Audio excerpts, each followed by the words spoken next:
போகிற குழந்தைகளுக்கும் கொடுத்து விடலாம். நம்ம ட்ராவல் பண்ணும்போது கூட இந்த மாதிரி நம்ம ரோல் பண்ணி எடுத்துகிட்டு போயிட்டால் நம்ம சாப்பிட்டுக்கலாம். ரொம்ப hello friends, welcome to Shashtika kitchen. இன்றைக்கி நம்ம கிச்சனில் பன்னீர் புர்ஜி எப்படி செய்யலாங்கிறத பார்க்கலாம். நம்ம வீட்டில் இருக்கக்கூடிய பொருளை வச்சு தான் பண்ண போகிறோம். ரொம்ப வேகமாக பண்ணிடலாம். இந்த பன்னீர் புர்ஜி ஸ்கூலுக்கு போகிற குழந்தைகளுக்கு லஞ்ச் பாக்ஸில் நீங்கள் வச்சு கூட சப்பாத்திக்குள்ளே ஸ்டஃப் பண்ணி கொடுத்து விடலாம். குழந்தைகளுக்கு நல்லா வயிறு ஃபுல்லாகிடும். உங்களுக்கு பன்னீரில் ப்ரோட்டீன் அதிகமாக இருக்குது. வயசானவங்களும் அவங்களுமே இதை சாப்பிட்டுக்கலாம். நம்ம காரம் இல்லாமல் ரெடி பண்ணி கொடுத்தா குழந்தைகள்லேருந்து பெரியவங்க வரைக்கும் எல்லாருமே விரும்பி சாப்பிடலாம். ஒரு பெரிய வெங்காயம் எடுத்துக்கிறோம், அதுக்கு ஒரு தக்காளி எடுத்துக்கிறோம், பன்னீர் ஒரு 25 கிராம் எடுத்து துருவி வச்சுருக்கோம். இதை அப்படியே வதக்கி நம்ம சப்பாத்திக்குள்ளே ஸ்டவ் பண்ணி கொடுக்குறதா. இப்போ எப்படி செய்யலாங்கிறத பார்க்கலாம். இப்போ கடாய் வச்சு ஒரு நாட்டு சக்கு கடலெண்ணெய் தான் ஊற்றிருக்கோம். ஒரு 2 ஸ்பூன் சேர்த்துருக்கோம். எண்ணெய் நல்லா காயும். நம்ம சீரகம் ஒரு 1/2 ஸ்பூன் சீரகம் போட்டுருவோம். சீரகம் நல்லா வெடியும் போது கட் பண்ணி வச்சுருந்த பெரிய வெங்காயத்தை சேர்த்து வதக்கலாம். வெங்காயம் ரொம்ப வதங்க தேவையில்லை, கொஞ்சம் கண்ணாடி பதம் வந்தால் போதும். இஞ்சி பூண்டு பேஸ்ட்டு ஒரு 1/2 ஸ்பூன் சேர்த்துக்குருவோம். சேர்த்து இதையும் சேர்த்து வதக்கிடலாம்.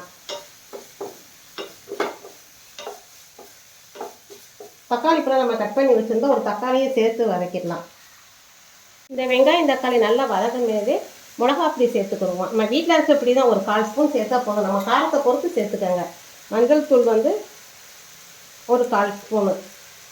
உப்பு, இந்த புர்ஜிக்கு தேவையான உப்பு. ரொம்ப வேகமாக பண்ணிடலாம். ரொம்ப வதங்கணுங்கிற தேவையும் கிடையாது. வெங்காயம் தக்காளி இந்த மாதிரி நல்லா வதங்கின உடனே நம்ம துணி வச்சுருந்த பன்னீரையும் சேர்த்து அப்படியே வதக்கிடலாம். ஒரு 2 நிமிஷம் வதக்கினாவே போதும். லெமன் ஜூஸ் ஒரு ஸ்பூன் சேர்த்துக்கிடுவோம். கொஞ்சம் புளிப்பு நல்லாயிருக்கும், டேஸ்ட்டு ரொம்ப நல்லாயிருக்கும். இப்போ நல்லா வதங்கிருச்சு பன்னீர் புர்ஜி. இப்போ இதில் நம்ம கருவேப்பிலையும் கொத்தமல்லி தலையும் தூவி விட்டு அப்படியே ஆஃப் பண்ணிடுவோம். அவ்வளோதான், ரொம்ப வேகமாக பண்ணிடலாம். இந்த பன்னீர் புர்ஜியை வச்சு நம்ம தோசை மேலே வச்சு கூட குழந்தைங்களுக்கு தோசையாக கூட மசாலா தோசையாக கூட ஊற்றி கொடுக்கலாம்.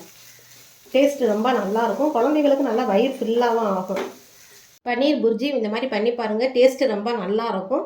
ஸ்கூலுக்கு போகிற குழந்தைகளுக்கும் கொடுத்து விடலாம். நம்ம ட்ராவல் பண்ணும்போது கூட இந்த மாதிரி நம்ம ரோல் பண்ணி எடுத்துகிட்டு போயிட்டால் நம்ம சாப்பிட்டுக்கலாம். ரொம்ப டேஸ்ட்டு ரொம்ப நல்லாயிருக்கும். வயிறும் நல்லா ஃபுல்லாக இருக்கும். உங்களுக்கு செஞ்சு பாருங்கள். உங்கள் கருத்துக்களை கமெண்ட் பாக்ஸில் தெரியப்படுத்துங்க. இந்த வீடியோ பிடிச்சிருந்தா சஷ்டிகா கிச்சனுக்கு லைக் பண்ணுங்கள், ஷேர் பண்ணுங்கள், சப்ஸ்கிரைப் பண்ணுங்கள். ஓகே, பாய்.